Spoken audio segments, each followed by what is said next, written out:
Lacey, and I'm the Senior Director of Biodevelopment across EMEA at OpenX. It's great to be back at Advertising Week Europe, and what an extraordinary 12 months it has been. We've all experienced unprecedented change, personally and professionally. So it's my pleasure today to be joined by Seun Odeneye, Managing Director of Matterkind. And today we're going to talk about the impact all this change has had on the digital media landscape and discuss what this change means really for brands and media agencies in the future. So Seun, tell us, before we dive into the proper questions, tell us a little bit about your role and Matterkind as a business. Hi, Mark. Thank you for having me. I'm Seun Odeneye. I head up the team in UK and Ireland for Matterkind. And Matterkind is essentially IPG's addressable arm. And we service all IPG agencies when it comes to addressable media. And, we're seeing a lot of growth and a lot of momentum happening in IPG in this space. And I'm really excited to be with you and talk to some of our client examples today. Well, you've also had a name change in the last 12 months, so it really has. Exactly. So the title of this session, we're talking about fast changing digital media ecosystem. There's a lot in that. Can you help me unravel it? Give me your perspective on what change you think has been going on. Are we actually seeing more change than ever before? Or, does it just feel that way because our circumstances have changed and there's lots of big topics of conversation going on in the market? Yeah, it's a really good question when you think about change. And I'll probably start off by using the most used word of 2020, unprecedented, right? Because that's what we're seeing now. We're seeing an unprecedented change, and a lot of that probably got to do with privacy. Take a step back and think about the last couple of years. ITP1, ITP2, TCF1, TCF2, all the IDF changes, the recent iOS 14.5 change, right? That's a lot of change, right? But couple that with that little thing that happened last year, right? And that was still in the pandemic, which has probably caused the greatest change. And our daily movement had changed. And in turn, that's affected, advertising mediums. Take me, for example, pre-COVID.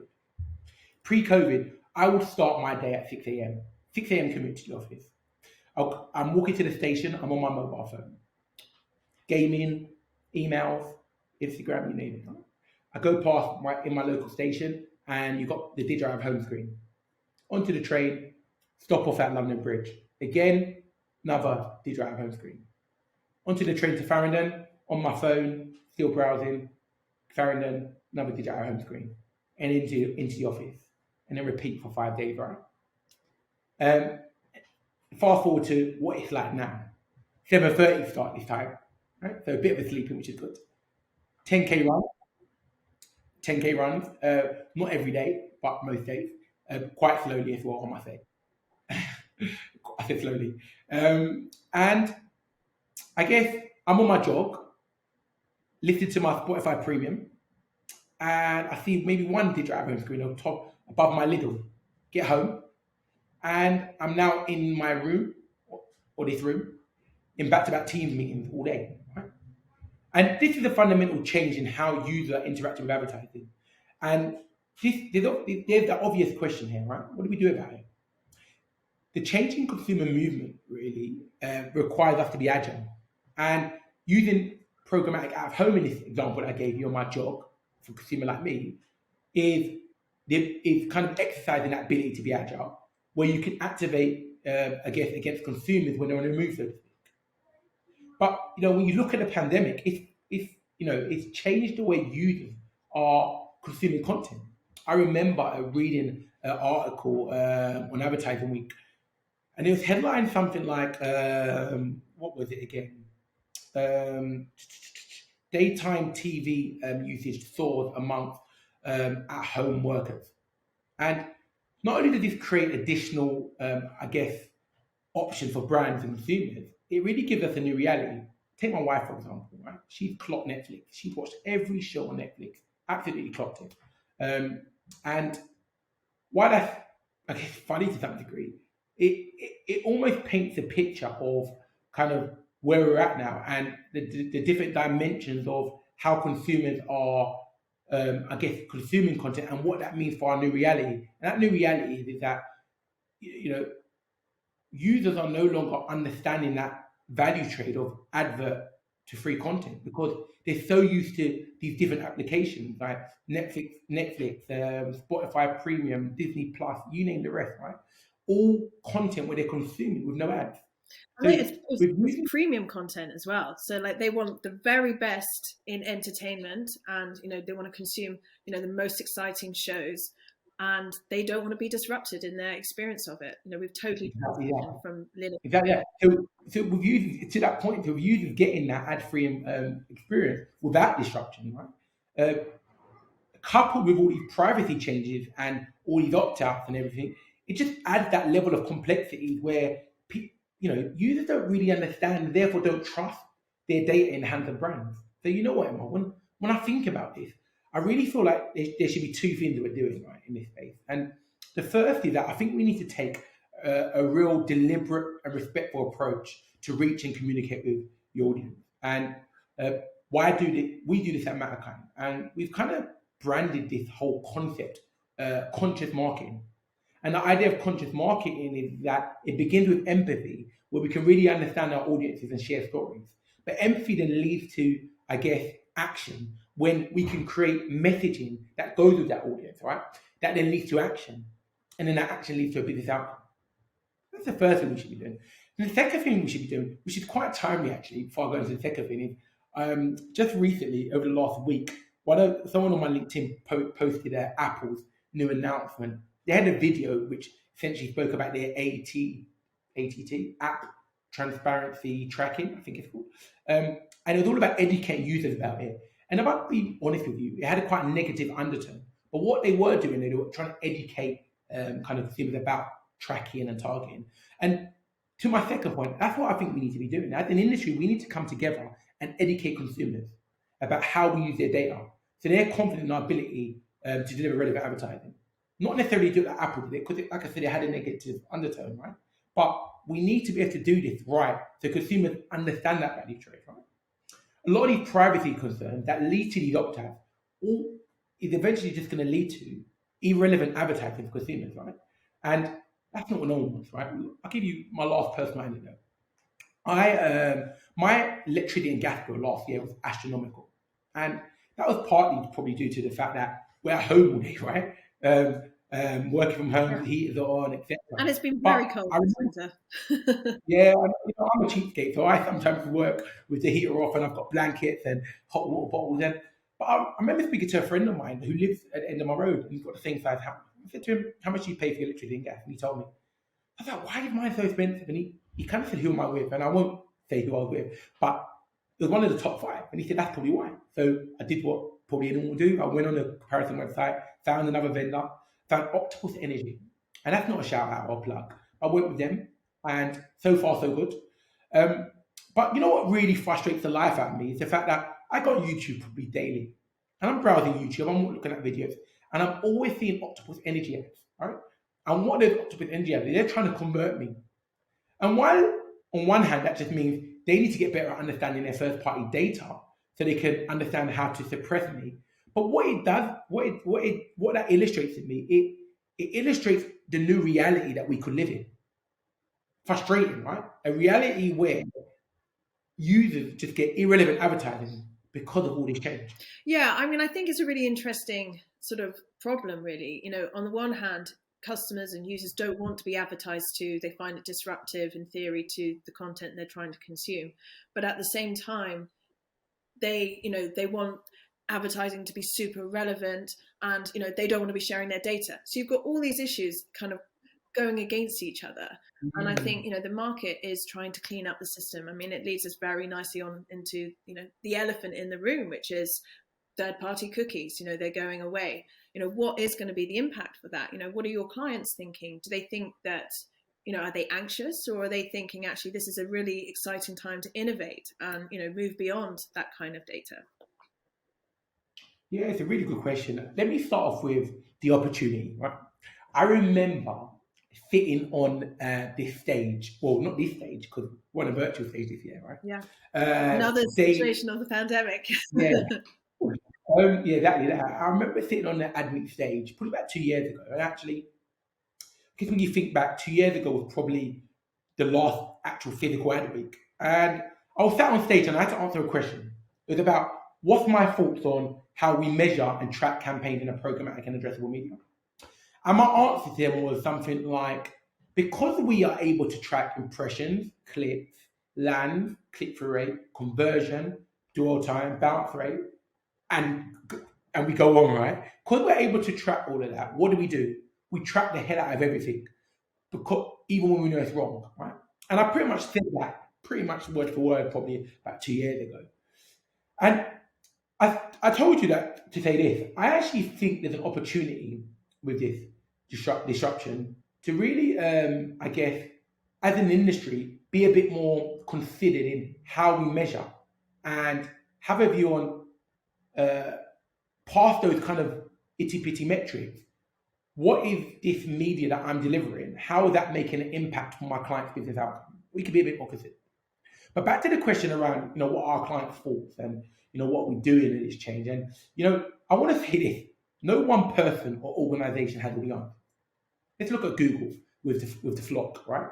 And I actually like the whole idea of the cohort, the federated learning of cohorts. I kind of like the idea of it. But I say no one's got all the answers because, look, they announced it, but you may have seen some of the press release in the last some trade press in the last few weeks is that that's potentially not fit for purpose in Europe because of GDPR, right? And I think that talks to the very fact that nobody has all the answers. So, let's get this straight, Emma, right?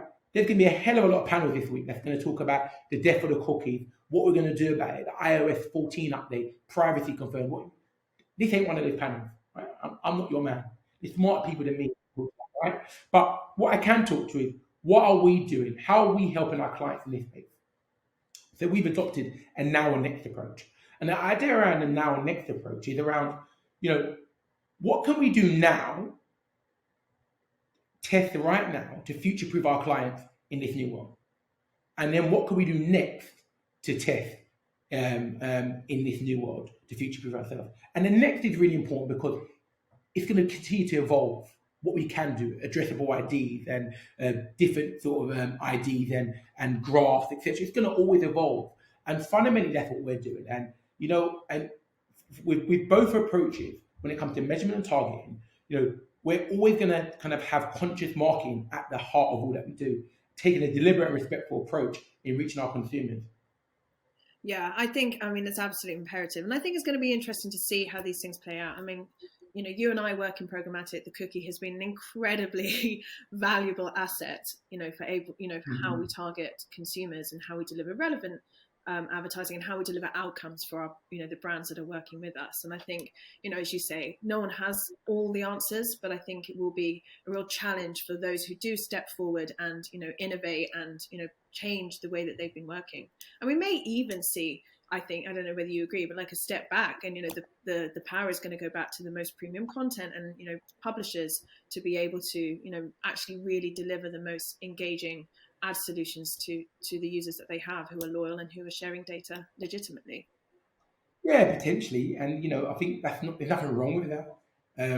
But you still need to have a holistic view of your plan and be able to scale. And I think that's the key. Yeah, I agree. And that sort of leads us into kind of fragmentation, right? The digital advertising ecosystem, it's multifaceted and, I think it can be very cluttered and confusing. As Matterkind, how are you navigating that challenge? How do you choose who you're going to work with and why? I think it's a really good question. But in order to understand kind of what, the role of Matterkind and what we do in this space, we really need to answer a question. And that's where is this fragmentation happening and why is it happening? And kind of before I answer this, I think it's worth taking a step back and, I guess, putting a disclaimer out there, or more of a statement. And that is that we're all guilty of this fragmentation. And when I say all of us, everyone that works in this space, because we don't make it easy, right? Yeah, we don't, right? And, the Lumascape is probably the epitome of the fragmentation. If you go from left to right on the Lumascape, all you see is a whole heap of disjointedness. Am I wrong? No. Right? And then opportunities for acquisition. Opportunities for acquisition. Yeah, good point. And then hopefully break down some of that fragmentation. Yeah. Right? But consider with me for a second, client side, right? So client side, you sometimes get a display client, a social client, a TV client. Sometimes you even get a brand and a DR client. That's fragmentation, right? In the agencies, you might have a display team, a social team, AV team, and I can go on. Fragmentation again. The tech partners, some of them have open ecosystems with low walls or no walls. Some of them have closed ecosystems with really high walls. And we've got all these channels: search, social, display, video, native, out of home. And a lot of agencies execute in these siloed ways, right? And all these silos just make it difficult for us to really make and deliver meaningful moments for our brands, right? But what brands really need to do is really take an aggressive stance in tearing down those channel silos. And at IPG, we've taken steps in that direction because we've got a couple of proprietary applications, and one in particular where we're able to essentially put one budget fluidly across all addressable channels, and it's optimizing based on that business outcome. So we're not kind of activating in silos. And as an industry, I think that we need to do a better job at getting past those conceptual storytelling, actually now starting delivering. Let's start delivering for our clients. Yeah. I mean, I think it's a very pertinent point. Making things efficient, making things transparent. Making things very clean in terms of who, what, and why you're doing things. And it sounds like you guys are making some big inroads and kind of trying to deliver that type of education and solution for your brands. And so I guess that sort of leads us into why you and I have lots of conversations. Supply path optimization, cleaning up the supply chain, and how that has sort of impacted the fragmentation of the programmatic space. And how have you guys approached that? Are your clients starting to ask more questions, be more involved? What does it mean, and actually does it work? And ultimately, are you moving into the next phase of this? Yeah, I think it's a really good topic, right? The PwC and ISBA report, the supply chain report, which I'm assuming you've seen, highlighted to clients to start having a conversation around supply path. Yeah. So whether you actually liked the report or you didn't like the report, or you agreed with the content or you disagreed with the content, for me, it got the conversation going. And I guess for me, that's a good thing because it's got the conversation going. The challenge I found was that clients across the industry reacted in two ways. First way was around some clients wanted to get a deeper understanding, help me understand my supply path. Okay. And then the other reaction was just panic and pandemonium, right? With the latter being kind of a lot of clients go to, right? And the panic really came from, and I don't think you can necessarily blame the client for this, right? Because the panic really came from two headlines. There was a 15% stat, I think it was about 15%, of an unknown delta. And let me quickly have a real quick rant about that unknown delta. I personally, the unknown delta, the report shouldn't have been released until we got to the bottom of the unknown delta and understand what it was, or to have a real clear point of view on it. And I've got my things around that, thoughts around that. And then the other panic point was that 51% of work in media is all going on work in media. So if I heard those two stats as a client, actually, Emma, if you heard those two stats as a client, 50% unknown delta, 51% of your advertising dollars is going on work in media, wouldn't that make you panic? Yeah, I mean, I think a lack of trust is what kind of springs to mind, and wanting to understand exactly what is happening, a very natural response to those numbers, I think.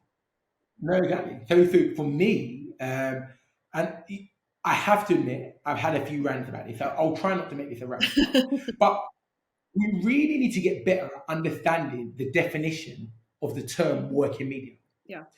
In the report, it suggests that the end impression on a website is working media. But the very essence of the term working suggests that it's doing something. It's trying to work towards something. It's trying to work towards a goal, a KPI, a ROI.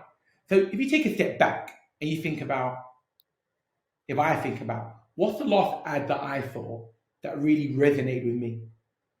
The last ad that I saw resonated with me, glass banisters, right? Random, I know. But bear with me. So I guess and while it's random, I'm a bit of background. I'm currently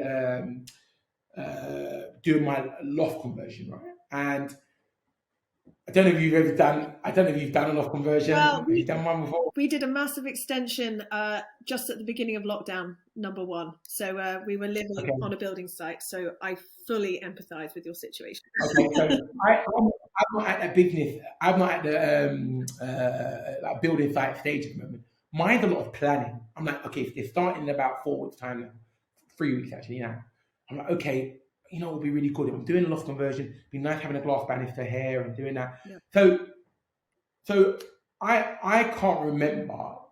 So I was on a review website when I saw it, and I can't for the life of me think of what was the trigger, you know, of why they showed me that ad. Because you know when you work in advertising and you see an ad that's relevant to you, you kind of go, I wonder why I'm in the market. You know, I guess I did this, I did that, and anyway, so I was in market, so I saw the ad, and I clicked on it. Yes, I'm one of those people that click on ads, and I requested a brochure request.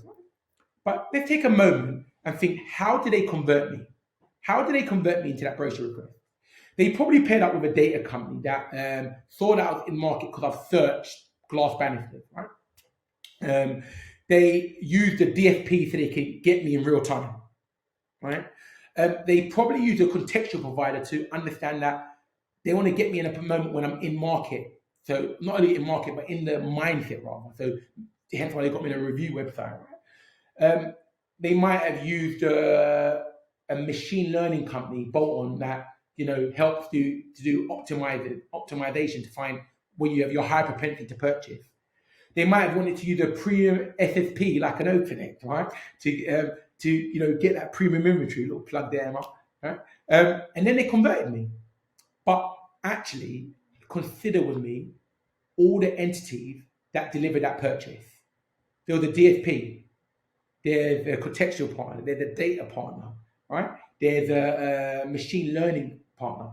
There's, what else did I say? There's a premium SSP, right? So and I want to put to you, without a combination of all these entities, you could argue that they wouldn't have ever converted me. So really, when you think about work in media, it's a combination of all the entities that work towards that business outcome.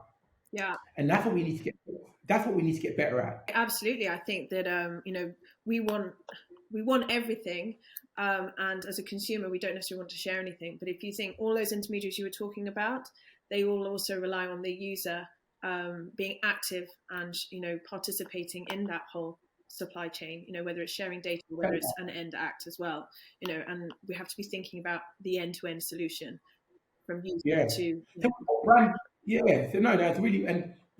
You know, and not everyone who's going to play a role of value. And when they don't, you've got to look at that, right? When I think about what brands should be doing in this space, they need to really understand what is the value of the different players in the supply chain. And that's where FBO comes into, right? And as you should be leaning on your agency partners to really help you in that. And you know, at IPG, we do that. We try to understand what's the value of the players that we can see in that value chain, and are they adding value, right? Are they adding value? And that's really key. And the second thing I think we could be looking at is how do we deliver premium content, you know, using partners like you to deliver premium content. So, and we've recently launched Matterkind Curated Marketplace. And this is all around how do we get the scale of open exchange, but have the, I guess, context and control of a private marketplace. And we've got a few curated marketplaces, about 5 or 6.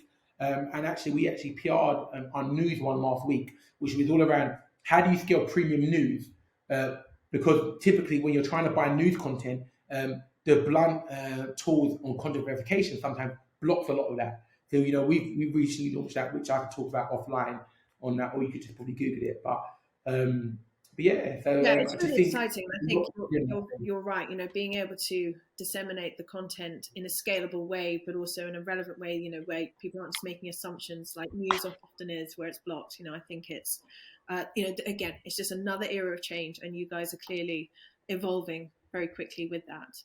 So I guess that leads me very seamlessly onto, you know, what are Matterkind doing right now to sort of future-proof yourselves? You know, what do you think is next, and what do you need to do to secure your position, and, you know, to win more clients and to deliver your clients the most optimal, I guess, client servicing solutions? I'll try and answer this in a sentence because I can see we're out of time. So I would say being a human. Well, actually, let me make it better. Being a good human. What do I mean by that? You know, the way we target consumers will change. The way we measure and report on our success will change. But the one constant that won't change is that we'll be humans. And as humans, we need to kind of be deliberate around and be conscious about how we market and our approach to marketing, and ensure that we're user-centric and that we continue to deliver that right message, that right user at the right time, so we can deliver business outcomes for our brand.